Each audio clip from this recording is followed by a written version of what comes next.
सबको जय मसीह की। आइए हम लोग कोशिश करेंगे आज की कक्षा में नीति वचन की पुस्तक का अध्ययन पूरा करने के लिए। पिछली कक्षा में हमने इस पुस्तक का विभाजन किया था 3 भाग में, और हम लोग ने जो है साथ में यात्रा करी थी। तीनों भाग में हमने अध्ययन किया था। हमने देखा था जो पहला भाग था वो 1 से 10 अध्याय था, जो बुद्धि का वचन था जवान लोगों के लिए, 11 से 20 सब मनुष्य के लिए, और 20 से 21 वो राजाओं और शासकों के लिए। और पिछली कक्षा में हमने इन हर एक भाग के हर एक अध्याय के एक एक वचन को हमने पढ़ा था, जिसमें वो ज्ञान की बातें मिली थी जो जवान लोगों के लिए थी, जो सब मनुष्य के लिए थी, और जो राजा और शासक लोगों के लिए थी। और पिछली कक्षा में मैंने आपको बताया था कि कैसे जो 31 अध्याय है, जो आखिरी अध्याय है इस पुस्तक का, वो बहुत ही खास है। खास तौर से 10 वचन से लेकर 31 वचन मैं सबको उत्साहित करता हूँ कि आप पढ़े। यहाँ पे हम देखते हैं आदर्श पत्नी के विषय में जो है वचन हमें बताता है, और एक आदर्श पत्नी के क्या क्या गुण होने चाहिए हम यहाँ पे इस अध्याय में इन वचनों में जो है हम लोग पाते हैं। और इस अध्याय में इन वचनों में से भी जो सबसे महत्वपूर्ण वचन है जिस पे हम ध्यान दे सकते हैं वो है 31 अध्याय उसका 30 वचन। वहाँ पे इस प्रकार से लिखा है, शोभा तो झूठी और सुंदरता व्यर्थ है, परंतु जो स्त्री यहोवा का भय मानती है उसकी प्रशंसा की जाएगी। तो एक सबसे महत्वपूर्ण जो गुण एक आदर्श पत्नी में वो है परमेश्वर का भय। क्योंकि लिखा है नीति वचन में भी, जैसे हमने शुरुआत में पढ़ा, कि जो परमेश्वर का भय मानना क्या है, बुद्धि का मूल है, और वो ही जो है एक आदर्श पत्नी के विषय में कहा है। इसलिए वचन में लिखा है कि जो शोभा तो झूठी और सुंदरता व्यर्थ है, और इसीलिए जो पतरस भी अपने वचन में लिखता है कि सुंदरता बाहर से नहीं, सुंदरता जो है अंदर से है, वो मन की सुंदरता के विषय में है। इसलिए वचन में लिखा है कि जो आदर्श पत्नी है, लिखा है वो स्त्री यहोवा का भय मानती है और उसकी प्रशंसा की जाएगी। इसलिए मैं आपको उत्साहित करता हूँ कि आप इस अध्याय को, इन वचनों को आप पूरा पढ़ सकते हैं। नीति वचन की पुस्तक जो है एक व्यवहारिक पुस्तक है, और जो हमने पढ़ा था 3 अध्याय 6 और 7 वचन में इस प्रकार से वहाँ पे लिखा है, उसी को स्मरण करके सब काम करना, तब वह तेरे लिए सीधा मार्ग निकालेगा। अपनी दृष्टि में बुद्धिमान ना होना, यहोवा का भय मानना और बुराई से अलग रहना। ये बहुत ही ज़्यादा एक महत्वपूर्ण सलाह है जो हम देखते हैं राजा सुलेमान के द्वारा यहाँ पे दी गई। और इसी वचन से मैं आप सबको भी उत्साहित करता हूँ कि उसी को स्मरण करके आप सब काम करना, तब वह हमारे लिए सीधा मार्ग निकालेंगे। और लिखा है अपनी दृष्टि में बुद्धिमान ना होना और यहोवा का भय मानना, क्योंकि अगर आप यहोवा का भय मानेंगे तो और बुराई से आप अलग रहेंगे। और एक और चीज़ जो है हम नीति वचन की पुस्तक में पाते हैं कि अपने जीवन के सफ़र में हमेशा आप ध्यान रखें कि पवित्र आत्मा आपको किस बात में सचेत कर रहे हैं, या किस बात में जो है वो आपको सावधान होने के लिए या जागरूक होने के लिए कह रहे हैं। और वो जो सावधानी के वचन जो हमें मिलते हैं कई बारी, उसे हम देख सकते हैं 4 अध्याय 14 और 15 वचन में। वहाँ पे हम इस प्रकार से पाते हैं, वचन में लिखा है कि रुको, देखो, सुनो और फिर आगे चलो। रुको, देखो, सुनो और फिर आगे चलो। वचन में जो है इस प्रकार से लिखा है, 14 वचन को हम पढ़ेंगे, नीति वचन 4 अध्याय 14-15 वचन। वहाँ पे इस प्रकार से लिखा है, दुष्टों की राह में पाँव ना रखना और ना बुरे लोगों के मार्ग पर चलना। दुष्टों की राह में पाँव ना रखना और ना बुरे लोगों के मार्ग पर चलना। उसे छोड़ दे, उसके पास से भी ना चल, उसके निकट से मुड़कर आगे बढ़ जा। इसलिए जब भी दुष्टों का मार्ग आपके दिखे, आपको रुकना है, सुनना है परमेश्वर की ओर से, और उस मार्ग में आगे चलने से पहले आप जो है वहाँ से आप मुड़ जाइए। उस मार्ग से मुड़कर उस मार्ग की तरफ जाए जो मार्ग परमेश्वर पिता आपको दिखाते हैं। और ये कुछ सामान्य जानकारी है जो हमें याद रखनी है जब हम सफ़र करते हैं साथ में नीति वचन की पुस्तक का। और आइए एक और तरीका जो है हम सीखेंगे कि कैसे हम नीति वचन पुस्तक अध्ययन कर सकते हैं। वो तरीका जिससे हम और बेहतर अध्ययन कर सकते हैं वो है विषयों के हिसाब से, क्योंकि अलग अलग विषय जो हैं हम पूरे नीति वचन की पुस्तक में पाते हैं। और उसके हिसाब से हम अध्ययन कर सकते हैं। इन विषयों के ऊपर आप अध्ययन करें: मूर्ख व्यक्ति, बुद्धिमान व्यक्ति, मनुष्य का मन, धार्मिकता, आलसीपन, परमेश्वर का भय और ऐसे अन्य विषय। ये सारे विषय जो हैं हम नीति वचन की पुस्तक से ले सकते हैं और इन विषयों के ऊपर हम अध्ययन कर सकते हैं। अभी जो है हम सारे विषयों के ऊपर हम अध्ययन नहीं करेंगे, लेकिन मैं आपको दिखाऊंगा कि कैसे हम जो है एक विषय को लेकर कैसे हम नीति वचन की पुस्तक से हम उसका अध्ययन कर सकते हैं। जैसे हम इस पुस्तक का अध्ययन कर रहे थे, हमें पता है कि सबसे महत्वपूर्ण जो उद्देश्य पुस्तक का जो है, जिसके बारे में बात होती है, वो है बुद्धि। और बुद्धि का जो विपरीत है वो है मूर्खता। और हम मूर्ख व्यक्ति के बारे में हम लोग अध्ययन करेंगे और उसके साथ क्या होता है, केवल उदाहरण के रूप में आपको सिखाने के लिए कि कैसे एक विषय को लेना है और कैसे वो नीति वचन की पुस्तक से जो है उस विषय के ऊपर आप अध्ययन कर सकते हैं। तो आइए हम शुरुआत करेंगे। सबसे पहले जो मूर्ख व्यक्ति की परिभाषा जो है वो हम पाते हैं 28 अध्याय और उसके 26 वचन में। यहाँ पे वचन में इस प्रकार से लिखा है: जो अपने ऊपर भरोसा रखता है वह मूर्ख है। जो अपने ऊपर भरोसा रखता है वह मूर्ख है। और इसके बारे में हम पहले भी जो है अभी वचन पढ़ रहे थे कि कैसे हम अपनी रीति से ना चलें या अपने मार्ग में ना चलें, लेकिन हर बात में जो है परमेश्वर को हम स्मरण करें। एक मूर्ख व्यक्ति वही है जो परमेश्वर के मार्ग को छोड़कर, परमेश्वर की इच्छा को छोड़कर वो अपने ही मार्ग में और अपनी ही इच्छा में जो चलने का निर्णय लेता है, वही जो है एक मूर्ख व्यक्ति के समान है। और अब ये हमें दूसरे सवाल में लेके आता है कि एक मूर्ख व्यक्ति का विश्वास क्या है। मूर्ख व्यक्ति कौन है? वो जो अपने आप पर भरोसा रखता है और वो किस रीति से सोचता है या किस चीज़ पे विश्वास करता है, उसके बारे में हम देखेंगे। एक मूर्ख व्यक्ति वही है जो सोचता है कि उसके जो हर एक मार्ग जो है वो सही है, क्योंकि वो केवल जो है अपने ऊपर, अपने मन के ऊपर भरोसा रखने वाला है। 12 अध्याय 15 वचन में इस प्रकार से लिखा है: मूढ़ को अपनी ही चाल सीधी जान पड़ती है, परंतु जो सम्मति मानता है वह बुद्धिमान है। अगला 13 अध्याय उसका 19 वचन में इस प्रकार से लिखा है: लालसा का पूरा होना तो प्राण को मीठा लगता है, परंतु बुराई से हटना मूर्खों के प्राण को बुरा लगता है। तो एक मूर्ख व्यक्ति जो है वो अपने ही मार्ग पर चलता है और उसे जो है लालसा को पूरा करना जो है प्राण को मीठा लगता है। तो ये जो है एक मूर्ख व्यक्ति का विश्वास के बारे में। और अब हम देखेंगे इस विश्वास के साथ जब मूर्ख व्यक्ति चलता है उसके किस प्रकार के काम होते हैं, वो क्या क्या कामों को करता है, उसके बारे में वचन में वर्णन किया गया है। मैं कुछ वचन को पढ़ूंगा। पहला है नीति वचन 1 अध्याय 7 वचन। यहाँ पे लिखा है: बुद्धि और शिक्षा को मूढ़ ही लोग तुच्छ जानते हैं। मूढ़ लोग जो हैं वो बुद्धि और शिक्षा दोनों को तुच्छ जानते हैं। आगे पढ़ेंगे 12 अध्याय 16 वचन में लिखा है: मूढ़ की रीस उसी दिन प्रकट हो जाती है, परंतु चतुर अपमान को छिपा रखता है।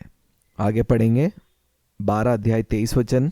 यहाँ पे इस प्रकार से लिखा है: मूढ़ अपने मन की मूढ़ता ऊंचे शब्द से प्रचार करता है। आगे पढ़ेंगे 15 अध्याय 20 वचन। यहाँ पे इस प्रकार से लिखा है: मूर्ख अपनी माता को तुच्छ जानता है, वो अपने माता पिता को जो है आदर नहीं करता। आगे पढ़ेंगे 17 अध्याय उसका 24 वचन। इस प्रकार से लिखा है: परंतु मूर्ख की आंखें पृथ्वी के दूर दूर देशों में लगी रहती है। वो जो है आज के बारे में नहीं, लेकिन दूर की चीज़ों के लिए सोचता रहता है। 18 अध्याय उसका 2 वचन। वहाँ पे इस प्रकार से लिखा है: मूर्ख का मन समझ की बातों में नहीं लगता। मूर्ख का मन जो है समझ की बातों में नहीं लगता। 18 अध्याय 6 वचन। यहाँ पे लिखा है: बात बढ़ाने से मूर्ख मुकदमा खड़ा करता है और अपने को मार खाने के योग्य दिखलाता है। आगे पढ़ेंगे 18 अध्याय उसका 7 वचन। यहाँ पे इस प्रकार से लिखा है: मूर्ख का विनाश उसकी बातों से होता है और उसके वचन उसके प्राण के लिए फंदे होते हैं। और ये सारे कार्य जो हैं एक मूर्ख व्यक्ति के हैं, और ऐसे बहुत से जो कार्य हैं वो इस पुस्तक में बताए गए हैं। आप इस पुस्तक का अध्ययन कर सकते हैं और आप देख सकते हैं कि कैसे जो है एक मूर्ख व्यक्ति के समान होता है और उसके जो कार्य जो हैं वो किस किस प्रकार के कार्य जो है वो मूर्ख व्यक्ति करता है। और इसके बारे में भी हम नीति वचन की पुस्तक में पाते हैं कि अगर एक मूर्ख व्यक्ति आपके मार्ग में आता है तो उससे कैसे जो है आपको व्यवहार करना है उसके बारे में भी वचन में लिखा है। हम पढ़ेंगे नीति वचन 13 अध्याय उसका 20 वचन को पढ़ेंगे। वहाँ पे इस प्रकार से लिखा है, परंतु मूर्खों का साथी नष्ट हो जाएगा। मूर्खों का जो साथी है वो नष्ट हो जाएगा। इसलिए कहीं पे भी आपको मूर्खों की संगति मिले तो आप वहाँ पे ना बैठे, लेकिन आप वहाँ से जो है आप अपने आप को जो है अलग करें। आगे पढ़ेंगे 23 अध्याय 9 वचन। वहाँ पे लिखा है, मूर्ख के सामने ना बोलना, नहीं तो वह तेरे बुद्धि के वचनों को तुच्छ जानेगा। मूर्ख के सामने जो है वो ना बोलना, क्योंकि वो जो बुद्धि के वचन है उसको वो तुच्छ जानेगा। आगे पढ़ेंगे 26 अध्याय उसका 4 और 5 वचन।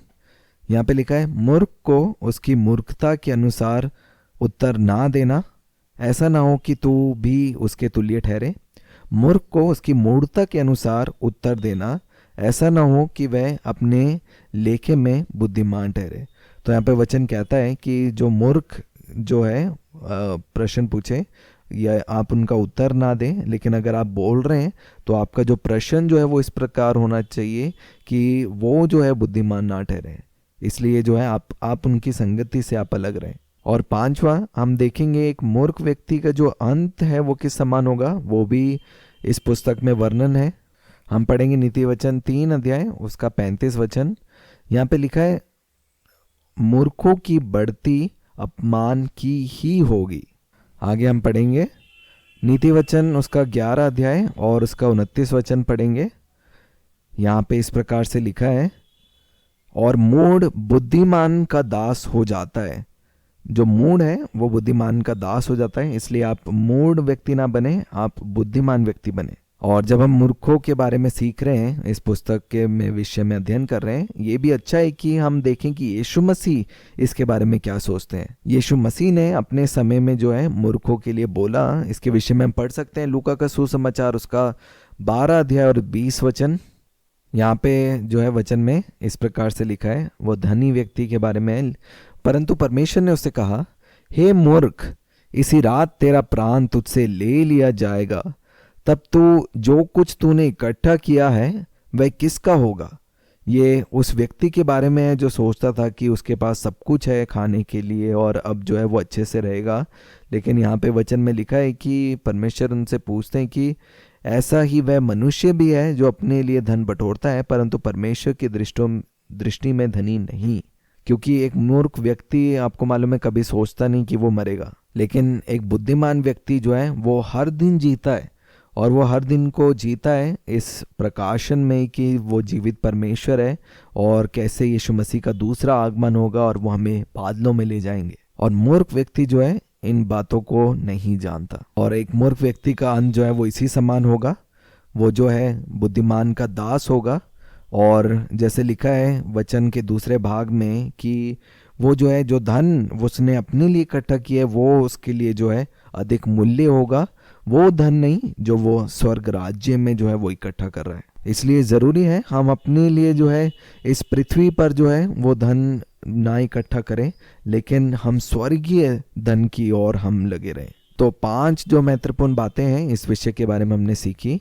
मूर्ख व्यक्ति के बारे में सबसे पहले आप देख सकते हैं जिसके बारे में हमने अध्ययन किया था, वो सवाल था कि एक मूर्ख व्यक्ति कौन है। फिर हमने देखा कि वो क्या विश्वास करता है, उसका व्यवहार, उसका कार्य देखा, और कैसे लोग मूर्ख व्यक्ति से व्यवहार करें उसके बारे में लिखा, और मूर्ख व्यक्ति का क्या फल होगा उसके बारे में देखा। आखिर में हमें देखना है उद्धारकर्ता मूर्खों के लिए भी क्या मूर्ख लोग बचाए जा सकते हैं।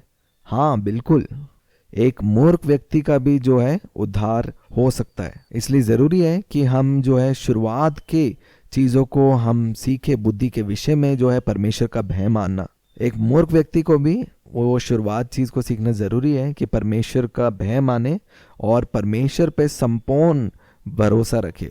तभी नीति वचन 3 अध्याय 5 वचन में इस प्रकार से लिखा है, अपने संपूर्ण मन से जो है यहोवा पर भरोसा रखना, जिस बात के बारे में हमने वर्णन किया अभी। और इस बात को भी आप याद रखें जो हमने पिछली कक्षा में भी पढ़ा था वचन, पहला कुरिन्थियों की पत्री उसका 1 अध्याय 30 वचन में इस प्रकार से लिखा है कि जो परमेश्वर की ओर से हमारे लिए ज्ञान ठहरा, यीशु मसीह मेरे और आपके लिए ज्ञान ठहरे। और अब जिसके पास यीशु मसीह है, जिसने यीशु मसीह को स्वीकार किया है, अब वो जो है वो बुद्धि जो है उसे प्राप्त हुई है। चाहे हम लोग जो है मूर्ख हो सकते हैं, और हो सकता है कि हम मूर्खों के मार्ग में जो है हम लोग चल रहे थे, लेकिन अगर आज आप यीशु मसीह को स्वीकार करते हैं, वो सक्षम है आपको मूर्ख व्यक्ति से बुद्धिमान व्यक्ति में बदलने के लिए। वो आपके जीवन को सुधार सकते हैं। इसलिए जब आप यीशु मसीह से मिलेंगे, उनसे जो आप रिश्ता जोड़ेंगे, वो हर एक जो बातें आपकी जीवन की है वो बदल जाएंगी, क्योंकि यीशु मसीह स्वयं जो है वो बुद्धि है।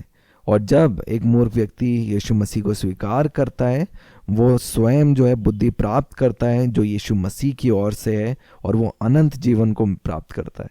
तो ये एक तरीका है जिससे आप नीति वचन का अध्ययन कर सकते हैं। ऐसे अलग अलग विषय लेकर आप जो है अध्ययन कर सकते हैं। मैंने सिर्फ आपको उदाहरण दिया मूर्ख व्यक्ति के बारे में, कैसे आप अध्ययन कर सकते हैं। आप इसके साथ अध्ययन कर सकते हैं बुद्धिमान व्यक्ति के बारे में, मनुष्य के मन के बारे में, आप धार्मिकता के विषय में, आलसपन के बारे में, परमेश्वर के भय के बारे में, और ऐसे अन्य जो विषय के बारे में आप लोग अध्ययन कर सकते हैं। और नीति वचन की पुस्तक जो है वो आपको बुद्धि की ओर लेके जाएगी, और वो जो सिद्ध बुद्धि है वो यीशु मसीह है, क्योंकि परमेश्वर ने यीशु मसीह को बुद्धि ठहराया मेरे और आपके लिए।